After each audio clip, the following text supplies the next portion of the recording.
Hello दोस्तों, मैं आपकी दोस्त संगम और आज मैं आपको SCERT का सेकंड चैप्टर पढ़ाने जा रही हूँ जिसका नाम है पाषाण काल। और इस चैप्टर से भी यूपी टेट में बहुत सारे प्रश्न बनते हैं। तो आइए चलिए शुरू करते हैं। पाषाण काल। पाषाण का अर्थ होता है दोस्तों पत्थर, काल का अर्थ होता है समय।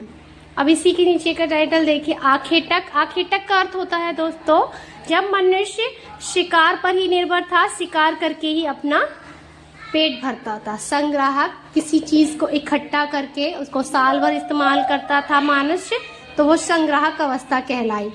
इसके बाद देखिए उत्पादक। जब मनुष्य को पता चला कि किसी भी पौधे के अगर कहीं पर भी गुठली या फिर उसके कोई भी टुकड़े डाल दिए जाएं तो उससे कोई नया पौधा उत्पन्न हो जाता है, तो वो अवस्था दोस्तों उत्पादक अवस्था कहलाई मनुष्य की।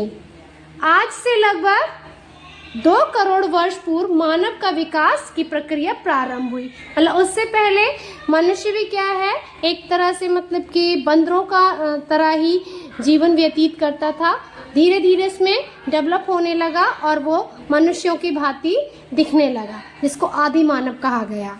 अब देखिए, मनुष्य में लंबाई, चौड़ाई और गहराई या ऊंचाई को देखने की क्षमता विकसित हुई। उस क्षमता को त्रिपारदर्शी दृष्टि कहा गया। अब त्रिपारदर्शी देखिए दोस्तों, जब मनुष्य तीनों साइड्स देख पाए, जैसे कि आप अपनी गर्दन घुमाकर भी देख सकते हैं, आप दाएं भी देख सकते हैं, आप बाएं भी देख सकते हैं और आप सामने भी देख सकते हैं, है ना। दाएं देख सकते हैं, बाएं देख सकते हैं, सामने देख सकते हैं, लेकिन पीछे नहीं देख सकते। इन तीनों तरफ आप अपनी दृष्टि घुमा सकते हैं। यही आपकी त्रिपारदर्शी दृष्टि कहलाई, जब मनुष्य अपनी गर्दन को अच्छे से घुमाना सीख गया, तीनों साइड देखना सीख गया। अब देखिए दोस्तों, मानव के विकास विभेद आदि की जानकारी देने वाले मानव शास्त्री कहलाते हैं। आप यहाँ से देखिए पाषाण काल। अभी मैंने आपको बताया पाषाण का अर्थ होता है पत्थर और काल का अर्थ होता है समय। मानव ने अपनी रक्षा और अपनी भूख मिटाने के लिए सबसे पहले पत्थर के औजारों का ही सबसे अधिक प्रयोग किया, इसलिए इस युग को पाषाण काल कहा गया। अब आप देखिए कि आदि मानव अपना भरण पोषण के लिए ज्यादातर शिकार पर ही निर्भर था या फिर पेड़ पौधों के जो फल होते थे उन पर, लेकिन उनको तोड़ने के लिए और जानवरों के मारने के लिए उसके पास कोई हथियार नहीं थे। तो उसने किसका प्रयोग किया? सबसे पहले पत्थरों का प्रयोग किया। उन्हीं के प्रयोग से वो शिकार करता था। पत्थर से बने औजारों में समय समय पर परिवर्तन हुए, इसीलिए इसे 3 भागों में बांटा गया।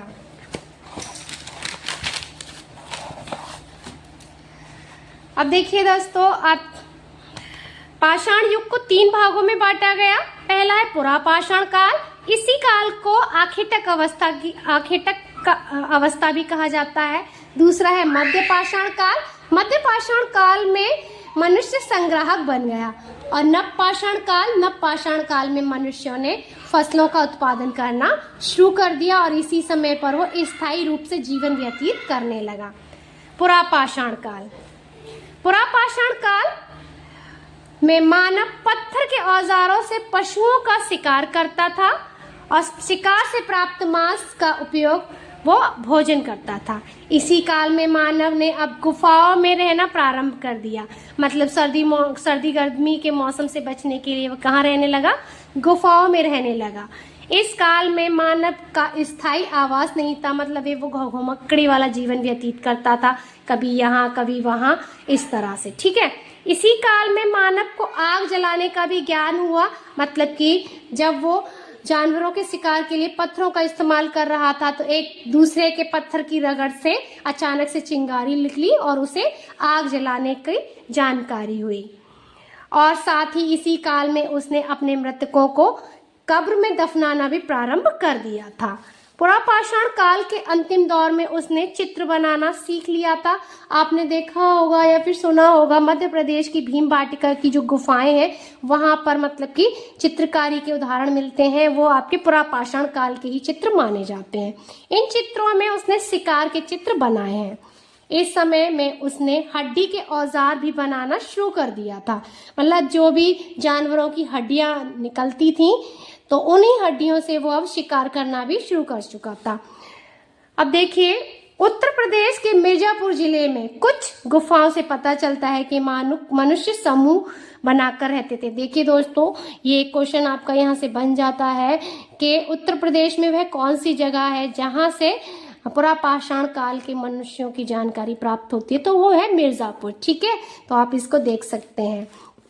अब देखिए, आदि मानव अपने बचन व भोजन के लिए पत्थरों के औजार का प्रयोग करते थे, इसीलिए इस अवस्था को आखेटक अवस्था कहा जाता था। अब मैंने आपको बताया कि मनुष्य मतलब कि जो आदि मानव था अपने बचाव के लिए और खाने के लिए किस चीज का प्रयोग करता था, पत्थरों के बड़े बड़े पत्थर लेते थे, उसी से वो मतलब कि जानवरों को मारता था और साथ ही साथ उनसे अपना बचाव भी करता था, उनसे बचने के लिए जो बड़े जानवर हुआ करते थे। ठीक है, इस युग के पत्थरों की आकृतियां सुडौल नहीं हुआ करती थी, मतलब टेढ़े मेढ़े बेढौर आकृति के हुआ करते थे, भौड़ी आकृति वाले।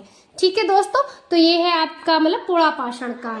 तो पुरापाषाण काल में से देखिए दोस्तों कई क्वेश्चन बन जाते हैं, जैसे कि आखेटक काल की अवस्था किसे कहा जाता है, उत्तर प्रदेश का कौन सा जिला है जहां से पुरापाषाण काल के कुछ तत्व मिले हैं। ठीक है, मनुष्य मतलब पुरापाषाण के मनुष्य जो है अपने लिए किस प्रकार के पत्थरों का प्रयोग करते थे, तो मैंने आपका बताया बेढौल आकृति के। ठीक है, तो अब देखिए आपका सेकंड है इसका मध्यपाषाण काल।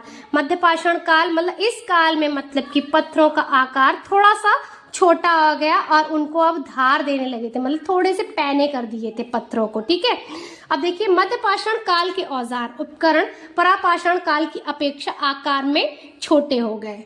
मानव अपने आप उगी घासों को एकत्र करने लगा और वह संग्राहक बन गया था।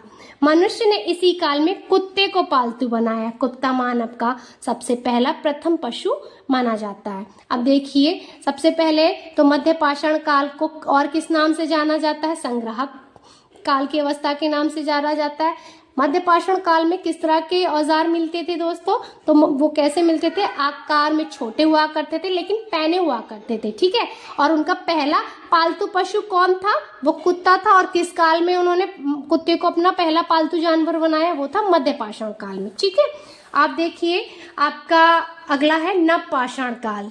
ठीक है, मानव ने जब से खेती करना प्रारंभ कर दिया तभी से नवपाषाण काल का प्रारंभ माना जाता है। अब खेती करना कैसे प्रारंभ किया, जैसे कि कोई उसने फल खाया और फल की गुठली कहीं पर भी फेंक दी, या फिर कोई भी पौधा निकल आया और अचानक से उसके बीज इधर उधर बिखर गए हैं और कुछ दिनों में देखा उसने कि वहाँ एक नया पौधा निकल आया, तो उसे अनुभव हुआ कि अरे इस तरह से हम खेती कर सकते हैं और इसका प्रयोग हम साल भर कर सकते हैं। तो इस तरह से उसने खेती करना प्रारंभ कर दिया। यह अभी तक के इतिहास में सबसे बड़ा परिवर्तन था। खेती के कारण मानव अब भोजन संग्राहक से भोजन उत्पादक बन गया। ठीक है दोस्तों, इस काल में पत्थर के उपकरण अधिक उपयोगी और सुडौल हो गए, मतलब कि उनकी आकृति भी अच्छी हो गई और हथियार कैसे हो गए, बहुत ज्यादा धारदार हो गए थे।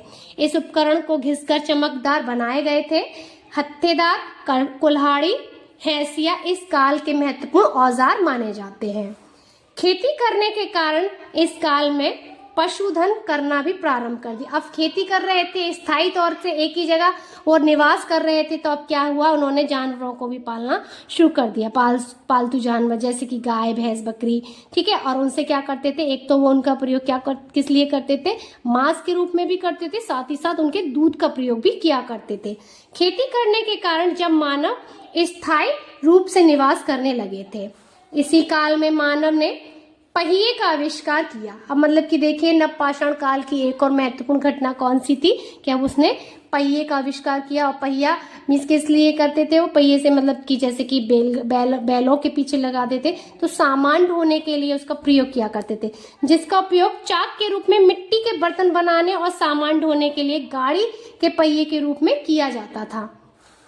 इसी काल में मानव ने मूंज की टोकरी, चटाई बनाना, कताई करना, जानवरों के बालों से कपड़ा बनाना आदि सीख लिया था।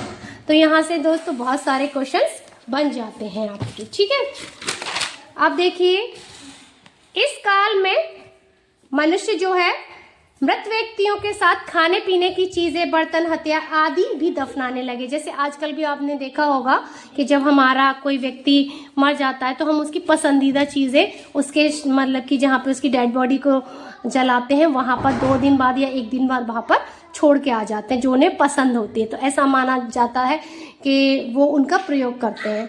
ऐसे पहले भी उनके अंदर भी यह थी कि वो आकर इन चीज़ों का इस्तेमाल करेंगे। ठीक है, अब देखिए धातु काल।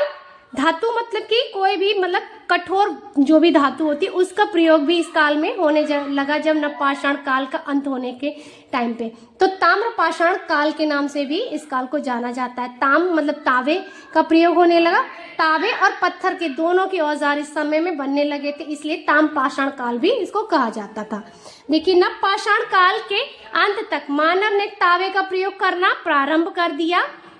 इसी कारण इस काल को ताम्रपाषाण युग कहा जाने लगा। ठीक है, अब देखिए मानव ने तावे व टीन को मिलाकर मिश्रित धातु कांसा बनाना सीख लिया था, लेकिन कांसा बनाना इस युग में नहीं सीखा था, वो आने वाले हड़प्पा सभ्यता में कांसे का प्रयोग करना सीख गए थे। ठीक है, अभी तो सिर्फ और सिर्फ मतलब कि पाषाण काल में वो किस धातु का प्रयोग करना सीखे थे, तावे और पत्थर का प्रयोग कर रहे थे। ठीक है दोस्तों, तो इस तरह से ये चैप्टर आपका यहीं खत्म होता है।